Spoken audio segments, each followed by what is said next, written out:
నమఃశంకరాయ. మనం చూసుకున్నట్లయితే గంగా జయంతి వైశాఖ శుద్ధ సప్తమి అని అంటారు. కానీ వాస్తవానికి శివుని జటాజూటము నుంచి భగీరథుడితో వెంట వచ్చి ఈ భూమండలాన్ని, హిమాలయాల్ని స్పృశించింది అక్షయ తృతీయ రోజున. అక్షయ తృతీయ రోజున భూమి మీద ప్రవహిస్తూ జహ్ను మహాముని ఆశ్రమానికి చేరుకోవడం, ఆ జహ్ను మహాముని ఆశ్రమం ఎక్కడైతే పూర్తిగా మునిగిపోతుందనేటువంటి ఆందోళనతో పూర్తిగా పానము చేస్తాడు. అనగా గంగని పూర్తిగా మింగివేస్తాడు జహ్ను మహాముని. తర్వాత భగీరథుడు దేవాది దేవతలు వేడుకోగా నోటి నుంచి మళ్ళీ పంపిస్తే బయటికి వదిలితే అపవిత్రమవుతుంది, ఎంగిలి అవుతుందని కుడి చెవి గుండా జహ్ను మహాముని ఆ యొక్క గంగని మళ్ళీ వదులుతాడు.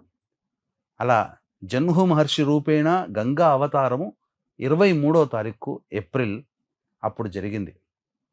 కానీ అక్షయ తృతీయ రోజునే భూమి మీద గంగ మనకు స్పర్శ కలిగింది. భూమి స్పర్శ గంగకి కలిగింది.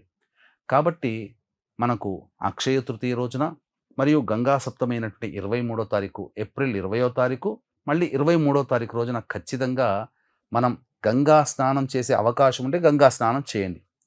ఒకవేళ మనం దూరంగా ఉన్నాం లేదు అనంటే పూజా స్టోర్‌లో గంగ నీరు దొరుకుతుంది.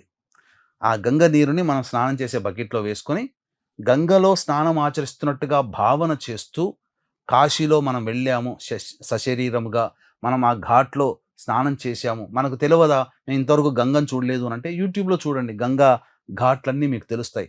ఆ ఘాట్‌లో మనం వెళ్ళినట్టుగా భావన చేసుకుంటూ స్నానం ఆచరిస్తూ ఉంటే సాక్షాత్తు మన శరీరము గంగలో స్నానం ఆచరించిన పుణ్య ఫలితం దక్కుతుంది. ఈ 2 సందర్భాల్లో తప్పకుండా ఇంట్లోనైనా కానీ ఆచరించండి.